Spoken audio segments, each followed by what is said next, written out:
아름다운 찬양 감사를 드립니다. 크게 감동적이었습니다. 지난 한 주간을 어떻게 보내셨습니까? 바쁘셨지요? 힘도 드셨고요. 이 안식 아침에 전하님께서 우리 모두의 마음을 어루만져 주시고 평강과 새로운 활력을 주시기를 간절히 기원합니다.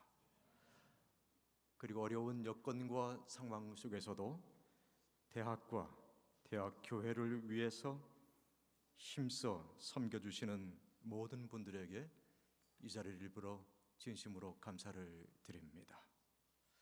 이 아침 시간에는 여수와 5장 13절로 15절을 본문 선구로 삼고 그대로 행하니라는 제목의 말씀으로 은혜를 나누고자 합니다.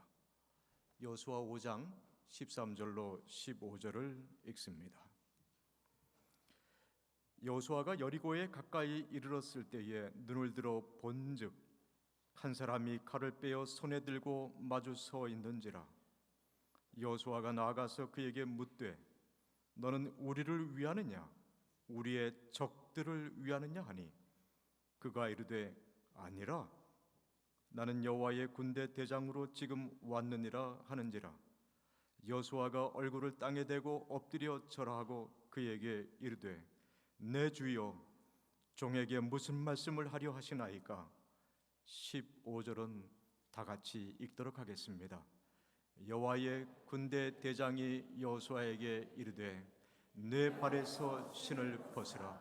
내가 선 곳은 거룩하니라 하니 여수아가 그대로 행하니라. 아멘. 이 본문 내용의 사건은 두 사건 사이에 끼어 있습니다. 한 사건은 이스라엘 백성이 요단강을 건넌 사건이고 또 한 사건은 이스라엘 백성이 여리고성을 함락시킨 사건입니다. 한 사건은 이미 진행된 사건이고 또 한 사건은 장차 진행될 사건입니다. 이 두 사건은 모두 아주 큰 사건들입니다. 이와는 달리 이 시간에 본문 성구에서 묘사되고 있는 사건은 언뜻 보면 작은 사건처럼 느껴집니다. 게다가 13절, 14절, 15절 세 절로 짧게 언급되고 있어서 더욱 그렇게 여겨지기도 합니다.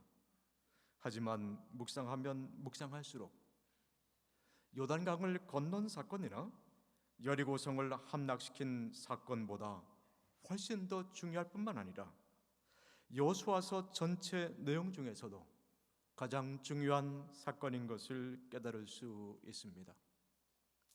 이 본문 성구를 저는 의도적으로 자주 펴서 묵상하곤 하는데 그때마다 새로운 깨달음을 얻고 그때마다 새로운 결심을 하게 되곤 합니다. 때는 봄철이었습니다. 우리나라는 가을이 수확의 계절이지만 팔레스타인 지역에서는 봄이 수확의 계절입니다. 이 지역의 봄철, 즉 추수철에는 큰 비가 내리고 물이 요단강 뚝을 넘쳐 흘렀습니다. 그 사실이 여수아 3장 15절 상단에 보면 나와 있습니다. 요단이 몸에 거두는 시기에는 항상 언덕에 넘치더라. 현대어 성경은 좀 더 쉽게 이해할 수 있도록 표현하고 있습니다. 때는 마침 보리를 거두는 때였다. 이때가 되면 강은 항상 범람하였다. 이러한 경우였는지라 이스라엘 백성이 요단강을 건너는 것은 가능하지 않았습니다. 하지만 하나님께서 놀라운 기적을 일으켜 주셨습니다.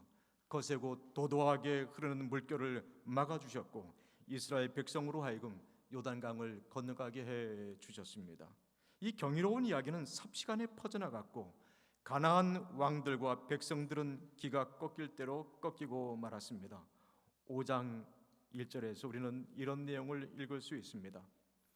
요단 서쪽의 아모리 사람의 모든 왕들과 해변의 가나안 사람의 모든 왕들이 여호와께서 요단물을 이스라엘 자손들 앞에서 말리시고 우리를 건너게 하셨음을 듣고 마음이 녹았고 이스라엘 자손들 때문에 정신을 잃었더라.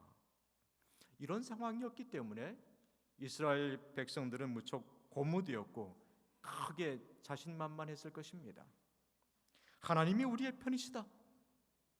가나안 사람들아, 너희는 우리 밥이다. 하지만 지도자 여호수아는 좀 달랐습니다. 어제의 승리가 오늘의 승리까지 가져온다고 할 수 없었습니다. 어제의 달콤한 경험이 오늘도 통하는 것만은 아니었습니다. 부조와 선지자 487쪽에 의하면 이 여리고성을 어떻게 정복할 것인가? 이스라엘 지도자 여호수아는 생각이 점점 더 깊어지고 있었습니다. 무엇보다 하나님의 보증이 절실했습니다. 이른 아침에 여호수아는 진영을 홀로 빠져나왔습니다. 한 발 한 발 내딛는 걸음이 하나님을 향한 간절한 기도였습니다. 그와 더불어 고심하고 있는 한 생각 한 생각이 하나님께 드리는 탄원이었습니다. 바로 그때였습니다. 누군가가 여호수아 앞에 칼을 빼들고 호련 나타난 것이었습니다. 매우 돌발적인 상황이었습니다. 여호수아는 즉시 대결 자세를 취했습니다. 마치 벌이 침을 쏘듯이 그에게 대찬 목소리로 다음과 같이 물었습니다. 너는 누구의 편이냐? 우리의 편이냐? 적의 편이냐? 이 질문에 대해서 상대방은 단 한마디로 아니라 그것만 대답했습니다. 아니라 이 말 속에는 너희의 편도 아니고 적의 편도 아니다라는 뜻이 담겨 있었습니다. 그리고 이어서 자신이 여호와의 군대 대장인 것을 밝혀 주었습니다. 이 대화 내용이 성경에서는 다음과 같이 표현되어 있습니다. 두 역변을 비교해서 보겠습니다. 그러면 좀 더 분명하게 이해할 수 있습니다. 너는 우리를 위하느냐 우리의 적들을 위하느냐? 아니라 나는 여호와의 군대 대장으로 지금 왔느니라. 현대어 성경은 이렇게 표현하고 있습니다. 당신은 우리 편이요? 아니면 우리 원수 편이요? 둘 다 아니요.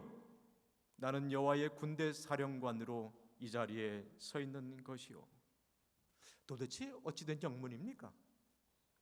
이스라엘의 군대 대장이라면, 여호와의 군대 대장이라면 이스라엘의 지도자 여호수아를 반갑게 맞이하면서 두 팔을 벌려 포옹도 하면서 내가 먼저 와서 기다리고 있었다. 나와 함께 여리고성을 치도록 하자. 내가 앞장설 것이니 조금도 두려워할 것 없다. 나는 너의 편이다. 우리가 승리할 것이다. 용기를 내라. 이렇게 말하면서 크게 격려해야 마땅하지 않았겠습니까? 그런데 왜, 무엇 때문에 여호와의 군대 대장이 칼을 빼어들고 여호수아를 가로막고 서 있는 것일까요? 게다가 너의 편도 아니고 너희의 편도 아니고 적들의 편도 아니다라고 하시는 것일까요?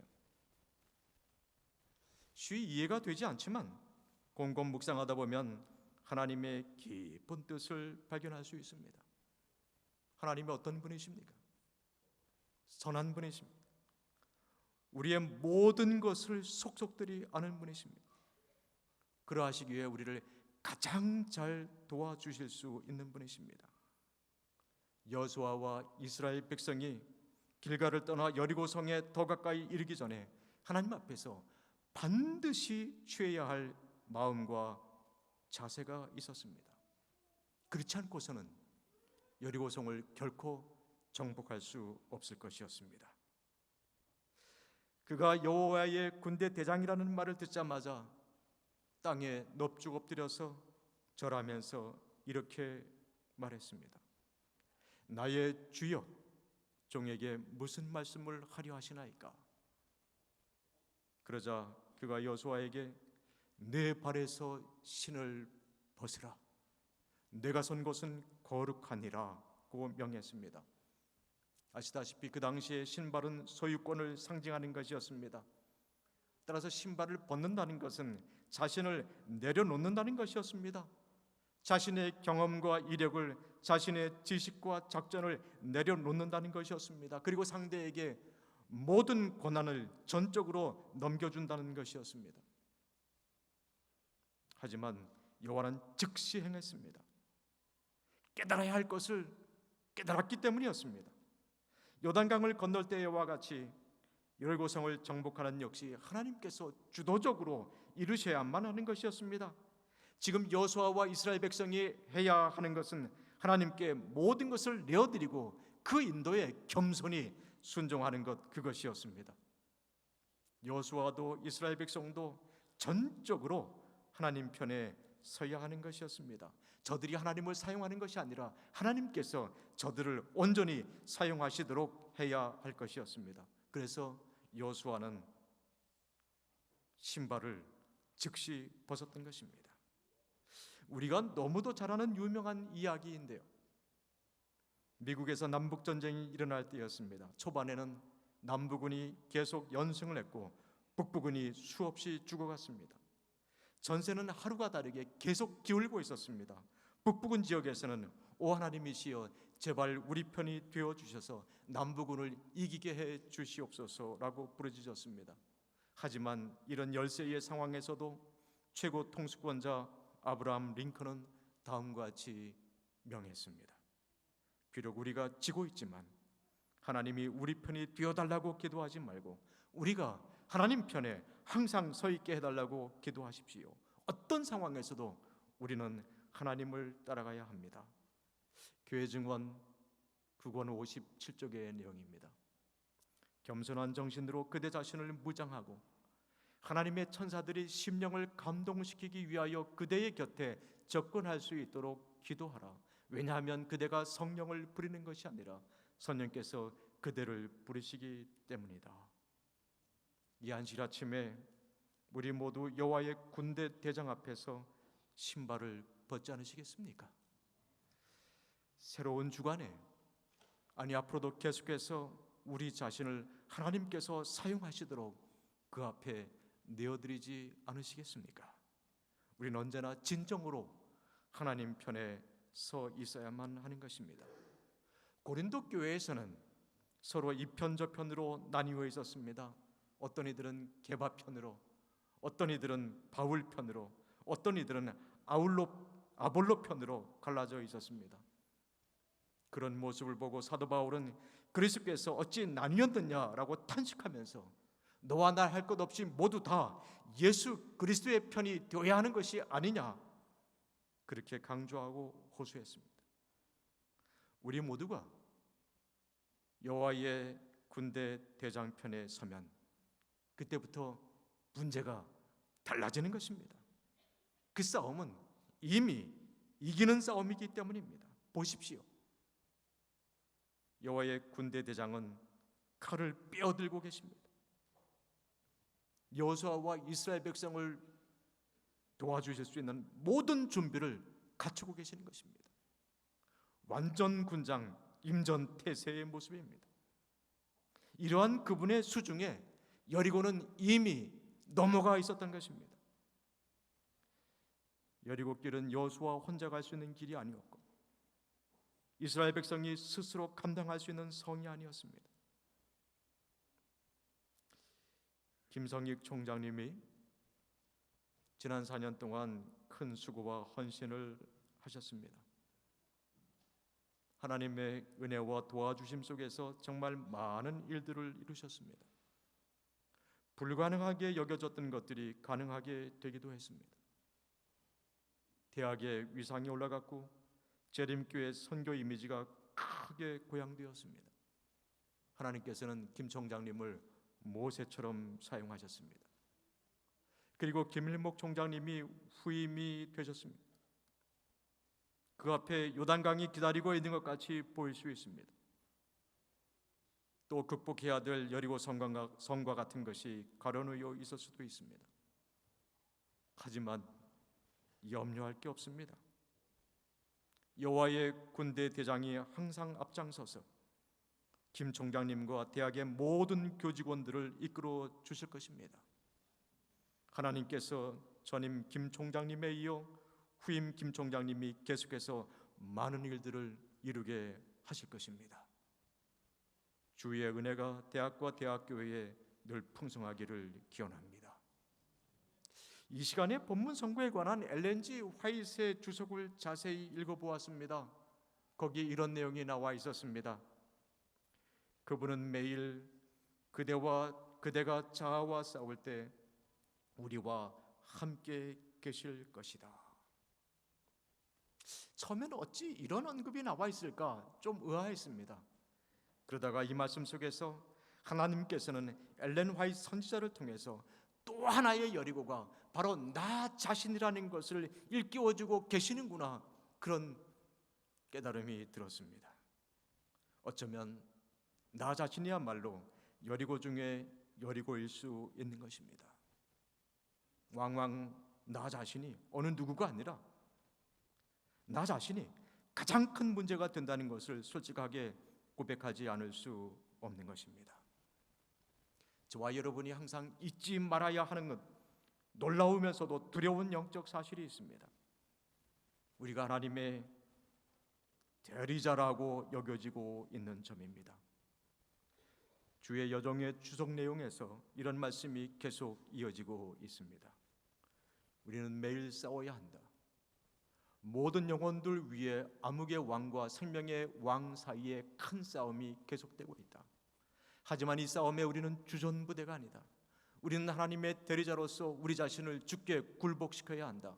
이는 우리의 협력을 얻어서 주께서 우리를 위해서 계획하시고 지시하시고 그 싸움을 싸우시게 하려 합니다. 생명의 왕은 그 일에 선두에 서 계신다. 이런 사실을 겪으면서 우리는 신발을 벗어야 하는 것입니다. 나의 모든 것을 하나님의 손에 양도해 드려야 하는 것입니다. 하지만 그렇게 하는 것이 쉽습니까? 어려운 것 같습니다. 특히 더 많이 가진 분들은 더 많이 어려운 것 같습니다. 지식이든지 기술이든지 경험이든지 학력 또는 경력이든지 재물이나 지위 또는 명예이든지 더 많이 가진 분들은 마치 부자 법관 청년처럼 모든 것을 하나님 손에 넘겨드리는 것이, 하나님께서 나를 사용하시도록 내어드리는 것이 더 어려운 것 같습니다. 루마니아에서 공산주의가 몰락하기 직전이었습니다. 지금부터 30여 년 전의 일입니다. 매우 어려운 시기였지만 파벨은 꽤 잘 나가는 재림교인 재봉사업가였습니다. 성령의 가르침대로 충성스럽게 살았고 교회 일도 목회자의 사명을 지닌 자처럼 열심을 다했습니다. 그리고 독일 회사와 제휴하면서 그의 사업은 일취월장 발전해서 4배로 확장되기까지 했습니다. 그런 상황이었는데 루마니아 합회에서 파벨에게 정식 목회자로 일해달라는 요청을 했습니다. 당시 목회자 월급은 미화 $250였습니다. 파벨의 매월 수입이 미화 $25만 였으니 $250는 1000분의 1 정도 되는 작은 금액이었습니다. 하지만 그 부르심을 받고 파벨 부부는 함께 기도하면서 하나님의 뜻을 물었습니다. 큰 영적 싸움이었습니다. 그러다가 마침내 부부는 성령 충만을 간구하고 하나님께서 자신들을 사용하시도록 바치기로 했습니다. 즉시 모든 재산도 정리해서 합회에 기부했습니다.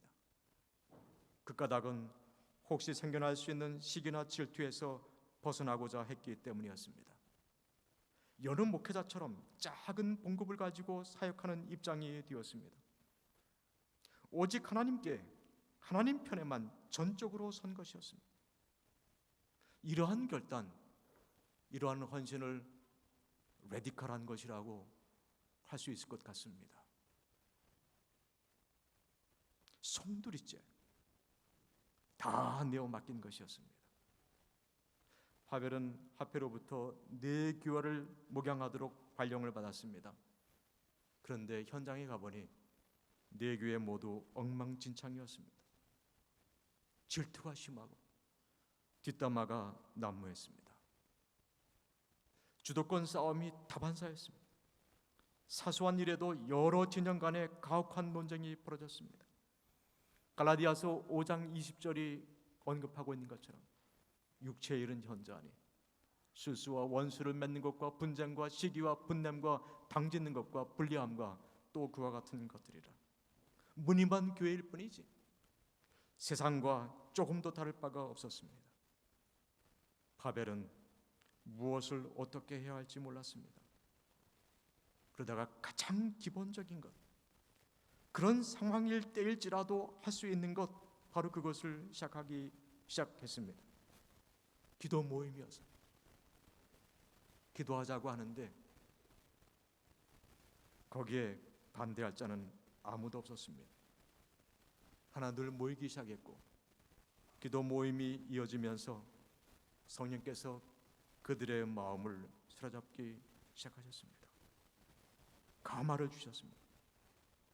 바벨은 성령께서 각 심령 속에서 최상권을 가지고 사역하시도록 구하고 또 구했습니다.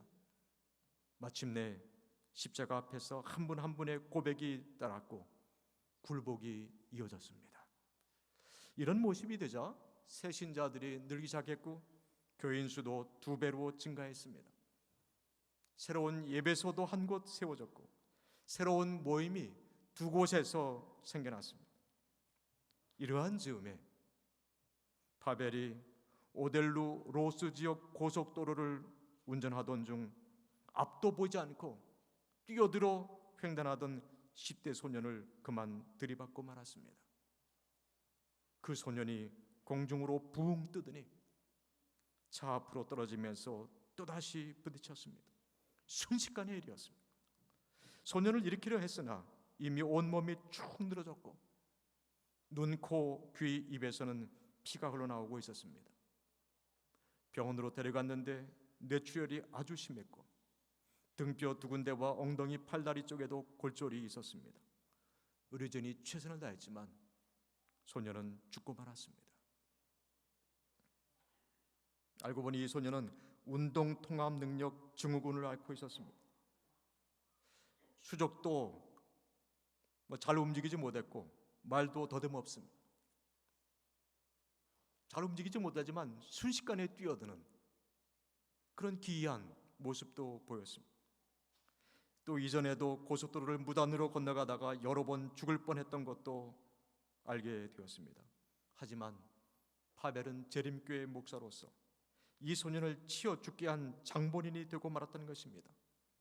그가 맡은 교회마다 부흥일로에 있었는데 이런 비극이 생겨나서 망연자실할 수밖에 없었던 것입니다. 그때에 바벨은 마음을 가다듬고 소년의 시체 곁에서 기도하기 시작했습니다. 오 하나님, 이 젊은이를 제가 죽게 했습니다. 모두 제가 재림교회 목사인 것을 압니다. 앞으로 우리 교회들이 어떻게 되겠습니까? 제가 문제가 아니라 제가 섬기는 교회들이 어떻게 되겠습니까? 제 생명을 이 소년과 바꾸시고 그의 생명이 돌아오게 해 주시옵소서. 하나님, 제발 구합니다. 그런 바벨을 보고 의료진이 너무 늦었고 이제는 다시 살아날 수 없다고 하면서 억지로 강요하며 귀가하게 했습니다. 다음 날이었습니다. 밤새 기도하고 병원으로 갔는데 어찌된 영문입니까? 소년 주변에서 대소동이 벌어지고 있었어요. 사람들이 해집고 가까이 보니 그 소년이 자리에 앉아서 음식을 먹고 있었습니다. 의료진은 어제 찍은 엑스레이 사진들과 조금 전 다시 찍은 엑스레이 사진들을 비교하면서 입을 다물 줄을 몰랐습니다. 팔과 다리만 골절되었을 뿐 그 외에는 정상이었습니다. 게다가 더 놀라운 것은 그 소년이 말을 더듬지 않고 정상적으로 말하고 있다는 사실이었습니다. 그거 어떻게 되었을까요? 그가 섬기는 교회들은 신자 수가 다시 2배로 증가했습니다. 저는 이 이야기를 읽을 때 마치 사도행전의 어느 기적 이야기를 읽는 것 같았습니다. 그런 심정이 들었던 것입니다. 사탄은 바벨의 길에 큰 장애물을 놓았지만 여호와의 군대 대장은 이적을 일으켜서 오직 하나님께서만 하실 수 있는 그런 이적을 일으켜서 그 장애물을 치워주셨습니다. 그리고 그에게를 승리의 길이 되게 해 주셨습니다. 하나님께서는 온전히 자신을 바친 파트를 통해서 이 땅에서는 도무지 가능하지 아니한 하늘의 권능만이 이룰 수 있는 그 역사를 이루어 주셨던 것입니다. 다시 한번 읽습니다. 우리는 매일 싸워야 한다. 모든 영혼들 위해 암흑의 왕과 생명의 왕 사이에 큰 싸움이 계속되고 있다. 하지만 이 싸움에 우리는 주전부대가 아니다. 우리는 하나님의 대리자로서 우리 자신을 주께 굴복시켜야 한다. 이는 우리의 협력을 얻어서 주께서 우리를 위해서 계획하시고 지시하시고 그 싸움을 싸우시게 하려 합니다. 생명의 왕은 그 일의 선두에 서 계신다. 찬미가 548장 2절 가세인데요. 내 힘만 의지할 때는 피할 수밖에 없으나 힘 많은 대장 나와서 날 대신하여 싸우네. 이 대장 누구뇨? 주 예수 그리스도 곧 만유 주로다. 이 싸움 이길 자 주 예수밖에 없도다. 이 가사의 내용은 우리 모두에게 언제나 만고 불변의 진리인 것입니다.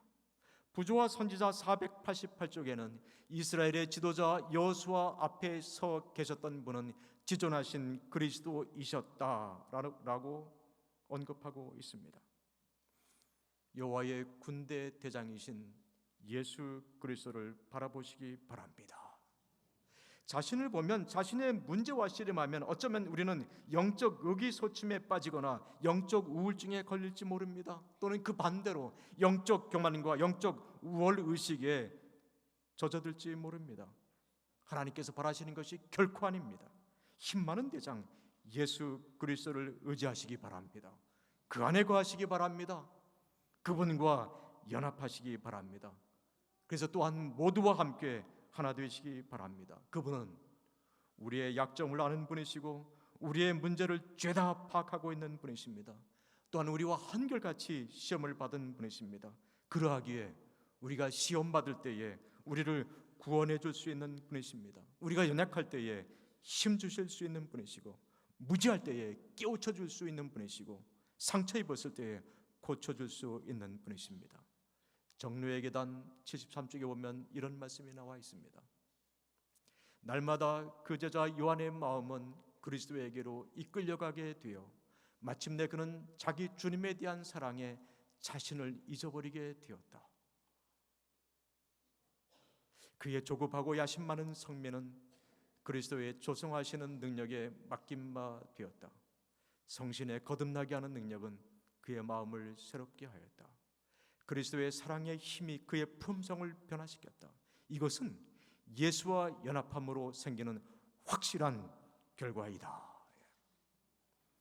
이 시간에 본문 선구 15절 마지막 구절은 내 발에서 신을 벗으라는 여호와 군대 대장의 명을 받고 여호수아가 어떻게 했는지 딱 세 단어로 알려주고 있습니다. 여호수아가 그대로 행하니라. 이 구절이 저와 여러분에게도 똑같이 해당되어야 하지 않을까요? 여호와의 군대 대장이 명하시니 김정식 목사가 그대로 행하니라. 여호와의 군대 대장이 명하시니 이명준 교수가 그대로 행하니라. 여호와의 군대 대장이 명하시니 김일목 새 총장이 그대로 행하니라. 그대로 행하니라. 그대로 행할 때에 설사 우리 앞에 여리고 정복과 같은 문제가 놓여있다 할지라도 감당할 수 있을 것입니다. 열세인 것처럼 보이는 상황에서라도 흔들리지 않고 전진할 수 있을 것입니다. 특히 자나깨나 저와 여러분 앞에 놓여있는 큰 과제는 우리 재림교회의 존재 이유인 선교입니다. 영혼 구원입니다. 미시오데이, 선교의 하나님께서 선교적인 큰 과제를 안고 있는 우리 앞길을 친히 인도하실 것입니다. 그리고 풍성한 결실도 안겨주실 것입니다. 여호수아가 그대로 행하니라. 이런 여호수아의 순종이 저와 여러분의 매일의 경험이 되기를 간절히 바라면서 말씀을 마치겠습니다.